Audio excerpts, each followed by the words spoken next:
Hi Mama! So today we're going to go over the goals and big picture planning section of our work and life planner. Also, just for reference, I did make another video about this last year in our older planner last year. So if you wanted a more comprehensive, in-depth video, you can check that one out. But I'm going to try to make this one a shorter, just more simpler video. Okay, well, let's get started. So when you open up your planner, just make sure you're in frame. There we go. You're going to get a letter from me first. And then we move right into the goals and big picture planning section. There are 4 sections. 1, 2, 3, 4 parts to this. So that way you can get an idea of how to use this, because it's a little bit different than any other goal setting system I've seen in any other planners. So just an overview, what's going to happen is you're going to write out your big picture of what you want your life to look like. Then once you know what you want your life to look like, you're going to write down your values, or things that are important to you based on how you want your life to be. Once you know what your values are, you're going to write down your goals. And your goals are also going to be reflected on what you want your life to look like. Once you write down your values, what's important to you, your goals, what you want to achieve, then what you do is you rate them on this section here according to your values. And then you'll know what goals actually support your values, and then what goals should be worked on first, because you'll rate them so you'll know that which goal supports the most values versus which goal supports the least values. And now you know what you should work on first. And I found this to be really helpful because a lot of times, especially moms, we have a running to-do list always. And as entrepreneurs, we also have a lot of goals, a lot of things we want to achieve, a lot of things we want to do in life. And sometimes, well, I'm not even going to say sometimes, most of the time, we're just not sure which ones to tackle first. What should we do first? What's more important? This will help you know what's the most important according to your life. So, starting in step 1, it says, what do you want your life to look like in 5 years in business and in life? So you have a whole sheet here to write out just the dream, okay? No goals, no plans, just the dream. If you closed your eyes and you visioned yourself 5 years down the road, where are you living? What are you doing for work? What does your family life look like?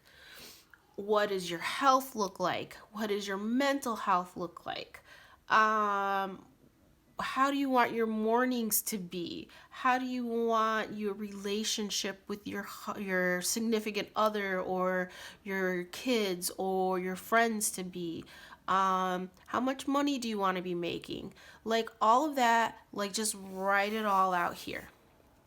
Okay, now you're going to go to your values. So your values are going to be different for everybody, but I'm just going to give you like some examples.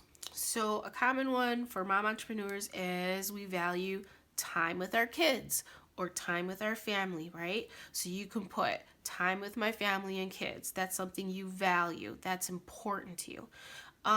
Another thing that could be of your values is like your different hobbies and crafts.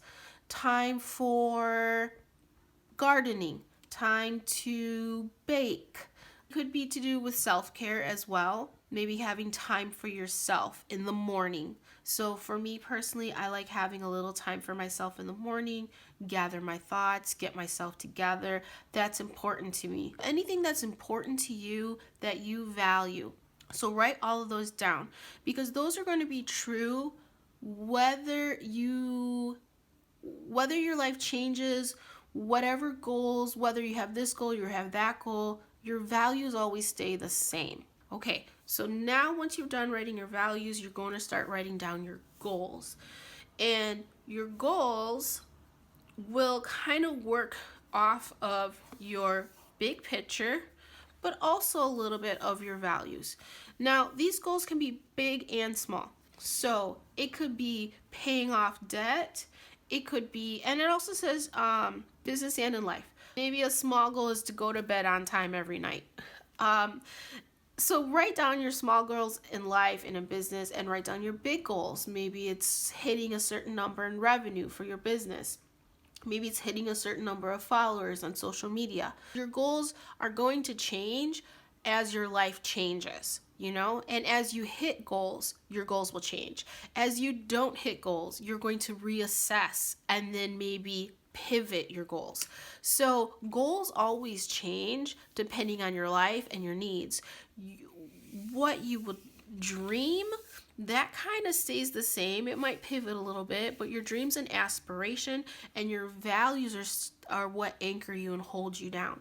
So now that you've written out all 3 parts, now we're going to check our goals to our values to see if they align, see if they match up, and then we know what to work on first, what's the most important goal to start shooting for, and what goal we can keep on the back burner because it's important, but it's not as important as the other ones.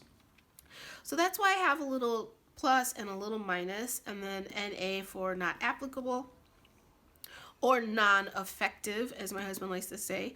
So what you're going to do is you're going to take your first goal, and maybe your first goal was to go to bed on time. Okay, so what you're going to do here is you're going to, and this is going to take a little bit, so take your time with this, but if your goal is to go to bed on time, now let's say you filled out only half of this for the values. Let's say 1, 2, 3, 4, 5, 6, 7. You got 7 values here. You are going to have in these 3 boxes 7 check marks totaled up in these 3 boxes. You're going to look at your value. Maybe your value number 1 was more time with my kids.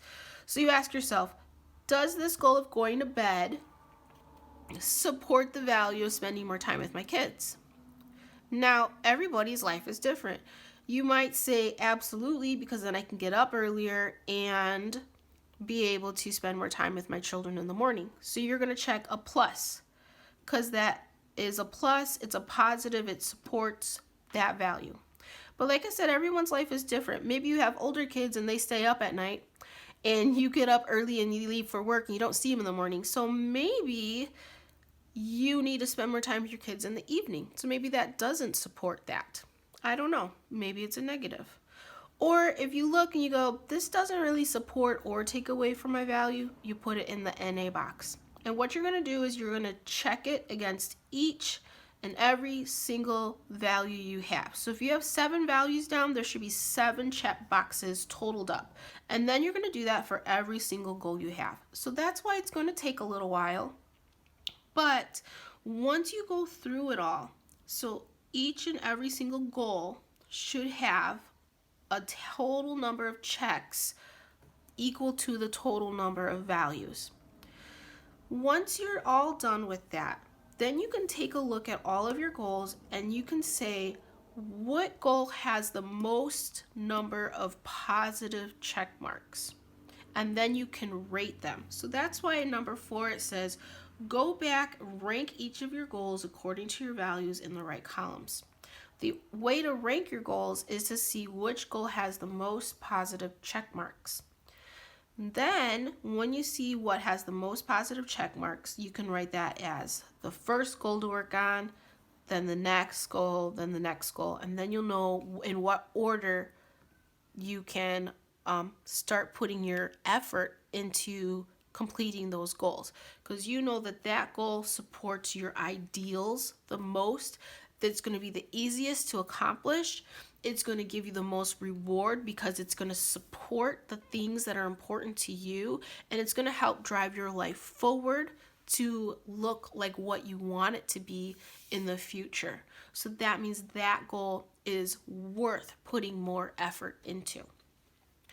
Another thing to just look out for is even if a goal doesn't have a lot of check marks of the positive, if it has some NAs, those could just mean they're fun goals.